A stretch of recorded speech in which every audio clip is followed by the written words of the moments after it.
Hello and welcome to the AD Talks podcast, the show where I, Ignatius, talk about anything related to religion, history, and politics. On today's episode, we will be discussing the moral implications of IVF.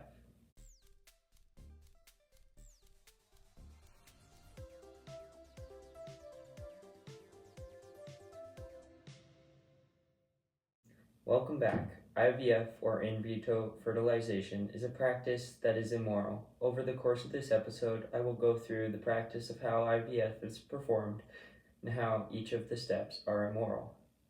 IVF is typically an infertility treatment, but it can also be used to pick out different genetic traits the user wants the child to have. Now, these ends are fine, but the ends never justify the means, no matter how good they are. The process starts with the treatment to mature the woman's eggs.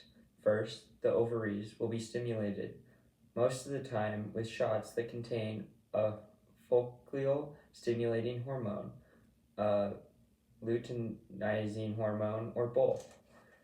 FSH's main function is to regulate her menstrual cycle. FSH causes the follicles, the sacs in the ovaries, that each contain eggs in one of the ovaries to mature over days 6 to 14 of the cycle, with one of them developing a fully mature egg. During days 10 to 14, LH has a sudden surge at about day 14, causing the maternal follicle to rupture and release the egg, commonly known as ovulation. LH also is fundamental in preparing the uterine lining for pregnancy. Another medicine that can be used to help the eggs mature is human chronic globulin, HCG. HCG, along with FSH, causes the egg to mature in the follicle. Doctors may also use medicine to delay ovulation so the body doesn't release the eggs too soon. Finally, the patient must start preparing the lining of the uterus, which might involve taking supplements of hormone progesterone on the day of the procedure to collect the eggs, or around the time the embryo is placed in the uterus. The progesterone blocks further release of FSH and helps prepare the uterine lining for embryo implantation. You are probably thinking that these steps of preparation are not immoral, and I would agree with you. These steps are only helping the woman's body produce a mature egg. This is perfectly moral, as it isn't invasive and doesn't create any human children. To know when the eggs are ready, the doctors may perform blood tests and/or a vaginal ultrasound, the latter of which is semi-invasive to the woman's body.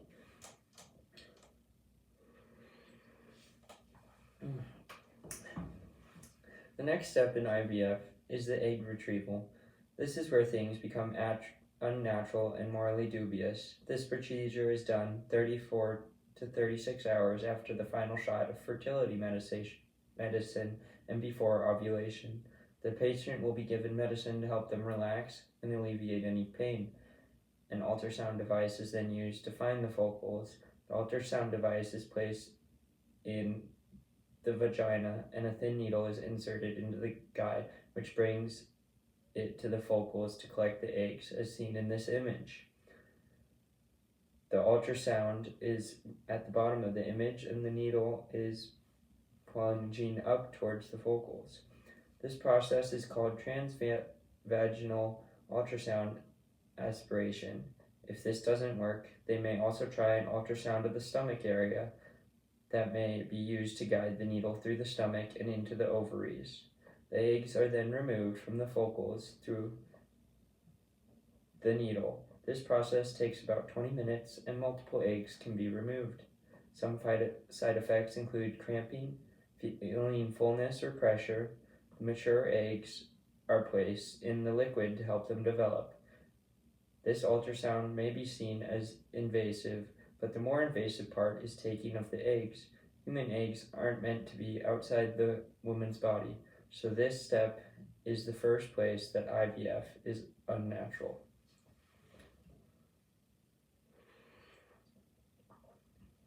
The step adjacent to this one is sperm retrieval.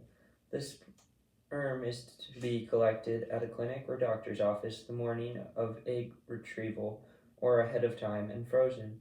This step normally involves masturbation, the quote, deliberate stimulation of the genital organs in order to derive sexual pleasure, end quote. Another way of procuring sperm is by a procedure called testicle aspiration, which uses a needle or surgery to collect the sperm directly from the testicle. The latter, I feel, as a man, would be quite invasive, but the former is an intrinsically and gravely disordered action. In other words, immoral. To understand this, we must think about sexuality in a very traditional sense. Traditionally, sex was thought to have the purpose of the unification of a married couple and the procreation of children. In other words, if you aren't having sex with your spouse or aren't having it with the possibility of procreation in mind, then you are not using it for its purpose.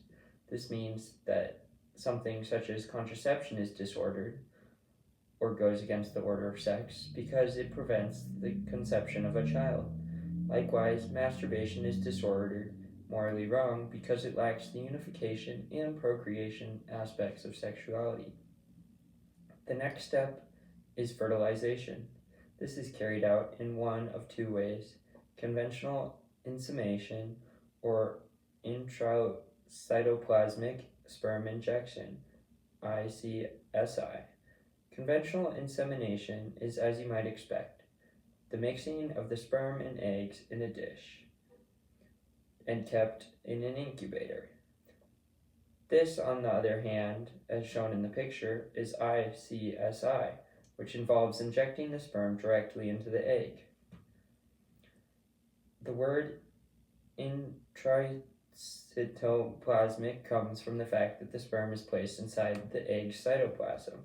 As you can see, the gel-like substance is in the center of the egg. There is a needle that injects the sperm directly into the egg, as seen here. This method is used when the problem of infertility is more on the man's side, such as low sperm count or unhealthy sperm. Both of these practices have about a 4 in 5 chance of conception. In other words, every 5 times you try it, 4 of the times will be successful. Conception, according to the American College of Pediatrics, is when life begins. Before implantation, some additional procedures may be used. First is assisted hatching. Typically, about 5 to 6 days after fertilization, depicted in the last image on this picture, the embryo hatches from the membrane and attaches itself to the lining of the uterus. Assisted hatching is the practice of putting a hole in the membrane just before the embryo is placed in the uterus. This helps the embryo hatch and attach to the lining of the uterus, a procedure that is used for older women or when the eggs or embryos were previously frozen. The other procedure is pre-implantation genetic testing. This is where the embryos are allowed to develop in an incubator until a small sample can be removed, and then that sample is tested for certain genetic traits. These traits can include genetic diseases or even things like IQ.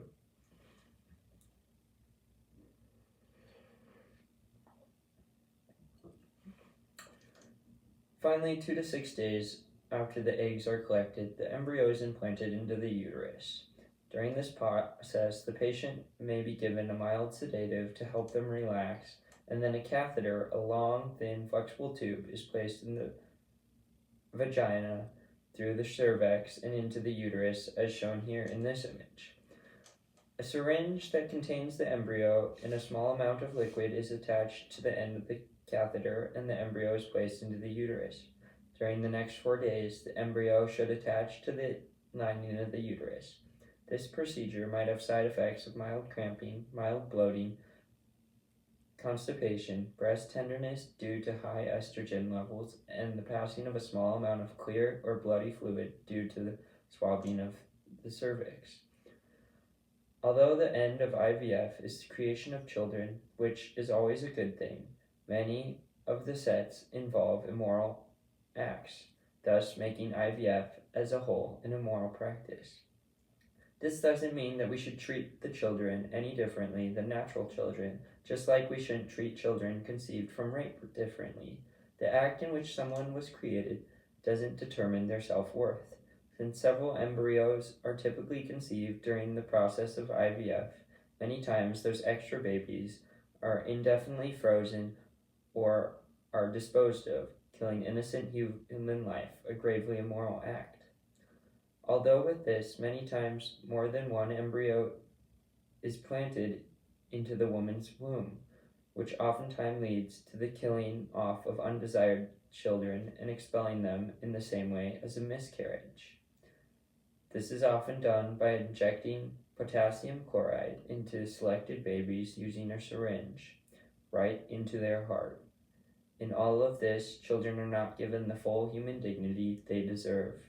Children are not products to be commoditized, to be bought and sold, especially in this country which has held the history of slavery so rooted in our minds. We should understand that human life is worthy of human rights because it is human. As Dr. Seuss says in Horton Hears a Who, person's a person, no matter how small. Thank you for listening to this episode of Iggy Talks podcast.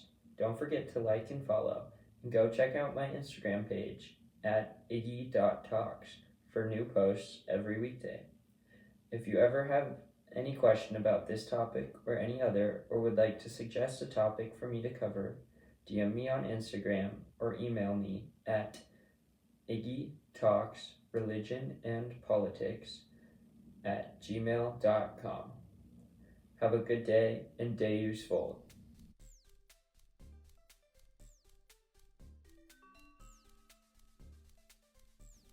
This podcast was written, recorded, produced, and edited by Ignatius Vogel. The name and likeness of Ignatius Vogel, or Iggy.Talks, is not to be used without the explicit written permission of Ignatius Vogel.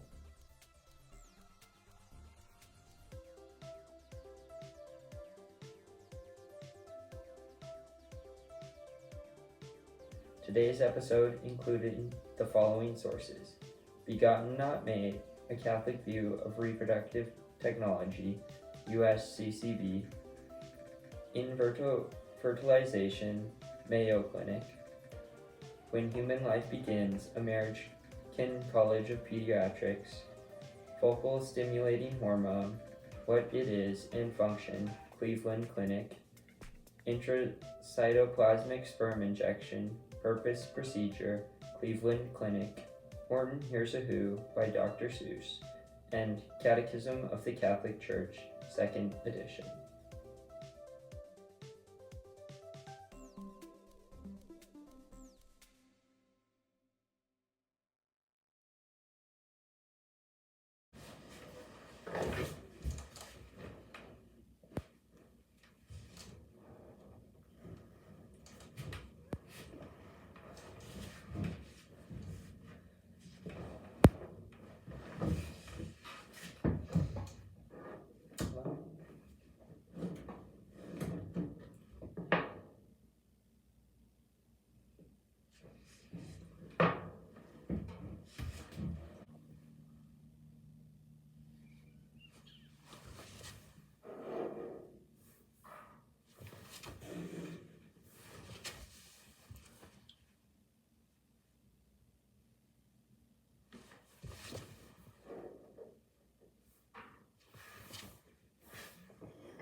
Hello, my name is Ignatius.